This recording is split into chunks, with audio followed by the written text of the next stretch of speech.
திமுகவுக்கும் அதிமுகவுக்கும் ஒரு டீல் இருக்குதான். ஒன்று நீ ஜெயிக்கணும், இல்லை நான் ஜெயிக்கணும் அப்படின்னு அவங்க டீல் போட்டுவாங்களாம்.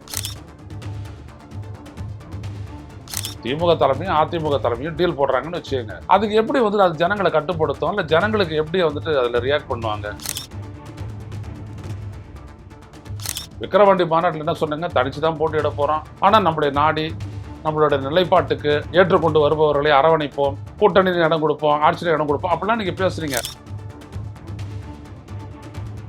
அண்ணா திமுக திமுக டீல் போட்டா அது எப்படி மக்களுக்கு புரியும், எப்படி அவங்க ஓட்டு போடுவாங்கன்ற. அப்புறம் சொல்றாரு 2 முறை யாரும் வெற்றி பெற்றதாக வரலாறு இல்லை, அதுவும் திமுக வென்றதாக வரலாறு. இவருக்கு ரொம்ப வரலாற்று அறிவு அதிகம். 67 திமுக ஜெயிச்சிச்சு, அடுத்த எலெக்ஷன் 71 திமுக தான் ஜெயிச்சது, அடுத்தடுத்து ஜெயிக்கலையாது.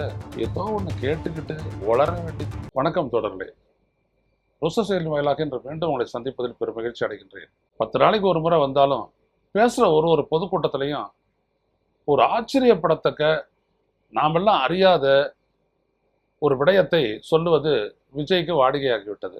தமிழக வெற்றி கழகத்தினுடைய தலைவர் அவர், நடிகர் விஜய். ஒரு கூட்டத்திலையும் ஏதாவது ஒன்றத்தை அப்படியே சும்மா அவிழ்த்து விடுறாருன்னு சொல்லுவாங்கல்ல, அந்த மாதிரி. அப்படித்தான் இப்போ தஞ்சாவூரில் அவர் சொன்னார், திமுகவுக்கும் அதிமுகவுக்கும் ஒரு டீல் இருக்குதான்.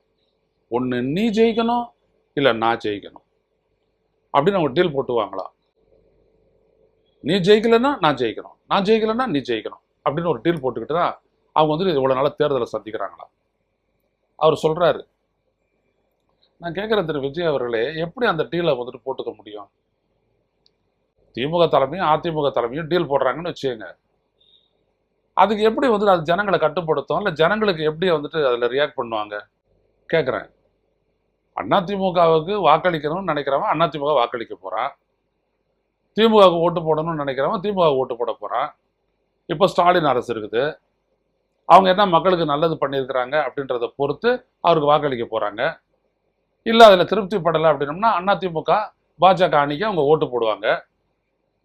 இதில் டீல் எங்கே பேசி அவங்க சொல்கிறாங்க? இல்லை அவங்களுக்குள்ள டீல் ஆயிடுச்சு, ஸோ இந்த முறை நம்மளாம் அதிமுகவுக்கு போடுறோம் அப்படின்னு மக்கள் ஓட்டு போடுறாங்களா? என்ன அடிப்படையில் நீங்கள் பேசுகிறீங்க? டீல் அப்படின்னம்னா என்னது? ஒரு ஒப்பந்தம், ரகசிய ஒப்பந்தமோ வெளிப்படையான ஒப்பந்தமோ ஏதாவது ஒன்று போட்டோம். எங்க அதிமுக திமுக நிகழ்ந்துச்சு? இப்போ உங்களுக்கும் அதிமுகவுக்கும் டீல் பேசுறீங்களா இல்லையா? முதல்ல வாங்க.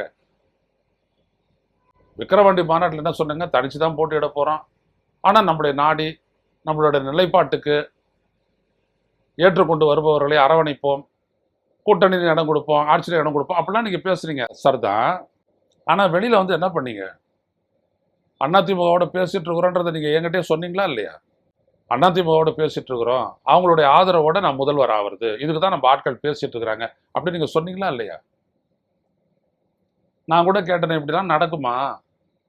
உங்களை முதல்வர் ஆகிறதுக்கு தான் அவர் கட்சி நடத்துறாரா, இல்லை எடப்பாடி பழனிசாமி முதல்வர் ஆகிறதுக்கு தான் நீங்க கட்சி தொடங்கி இருக்கிறீங்களான்னு கேட்டேன். நான் தான் நேரடியாவே, இல்லை நம்மள முதல்வர் ஆக்கிறதுக்காகத்தான் நம்ம ஆட்கள் பேசிட்டு இருக்கிறாங்க, நடக்குமான்னு கேட்குறேன். மறுபடியும் அதே அவர் சொல்றாரு, ஏமாத்துறாரு போல ஜான் ஆரோக்கியசாமி அவரை வச்சுக்கிட்டு. அந்த மாதிரி அங்க பேசுறது டீலு, ரகசிய டீலு.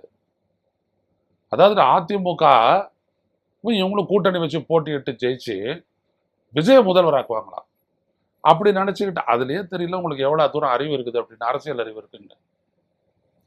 யாராவது செய்வாங்களா? அது எவ்வளவு பெரிய கட்சி அது, எவ்வளவு காலத்து கட்சி அது? நீங்க ரசிகர் மன்றத்தை வச்சுட்டு கூத்தடிச்சிட்டு இருக்கிற ஒரு ஆளு, உங்களை தூக்கி அவர் முதல்வராக உட்கார வைப்பாங்களா? நீங்க சொல்றீங்க இவங்களுக்கு அவங்களுக்கு டீல் அப்படின்றீங்க. யாராவது ஏத்துக்குவாங்களா? எப்படி அந்த டீலை நடைமுறைப்படுத்த முடியாது சொல்லுங்களேன். ஐயா டீல் போட்டாங்கய்யா, எப்படி நடைமுறைப்படுத்துறது?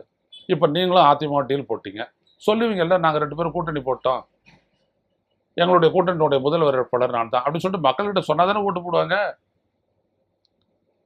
அப்படியே ரகசியமா அந்த டீலை வச்சுக்கிட்டு தனித்தனியாக போட்டிடுவீங்களா? புத்தி ஏதாவது இருந்து பேசுறீங்களா நீங்க?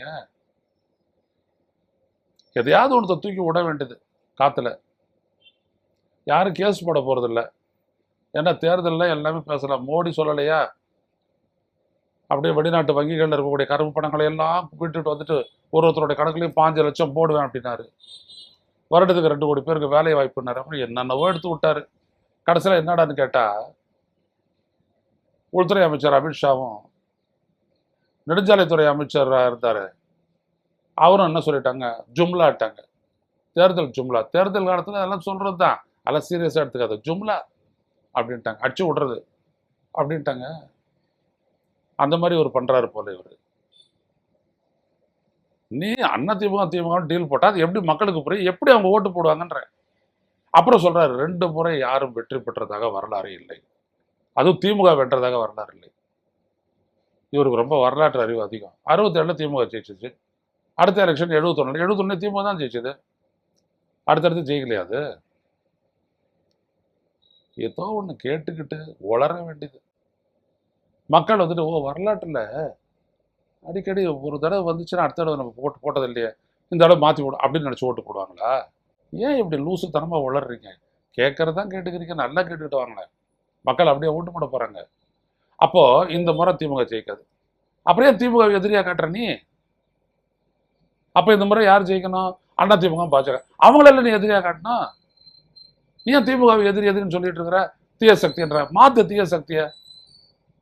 இல்லை, ஏற்கனவே அவங்க இப்போ இருந்துட்டாங்க, அவங்க ஜெயிக்க போகிறதில்ல, தமிழ்நாட்டு மக்கள் ஓட்டு போட மாட்டாங்க, இந்த முறை அதிமுக பாஜக தான் வரும், அவங்கள எதிர்த்து சொல்லுவோம், அவங்க தான் தீய சக்தி அப்படின்னு ரெக்கார்டை மாற்று, தோணை மாற்று, வசனத்தை மாற்று.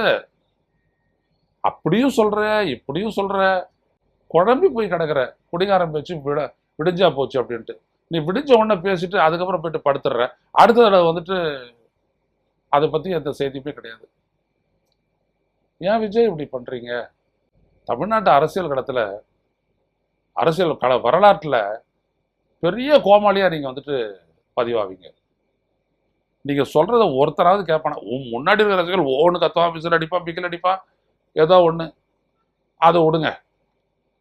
மக்கள் என்ன நினைப்பாங்க உங்களை பற்றி? என்னடா அது நிறைய சம்பாரிச்சிருக்கிறான், அறிவே இல்லாத இவ்வளோ சம்பாரிச்சிருக்கிறானே அப்படின்லாம் மக்கள் சொல்லுவாங்க.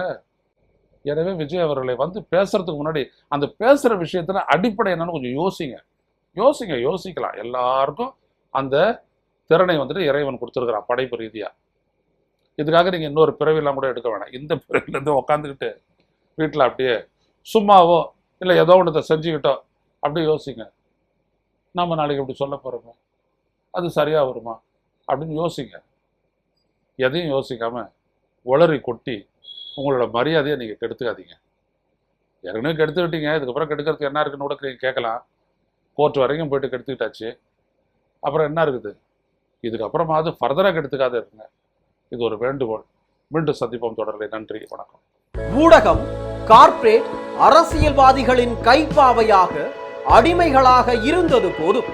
இனி சாட்டை எடுத்து சுழற்றும் நேரம் வந்துவிட்டது.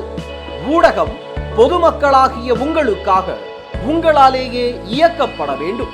ஊடக சுதந்திரத்திற்காக உங்களின் பங்களிப்பை இன்றே அளித்திடுங்கள்.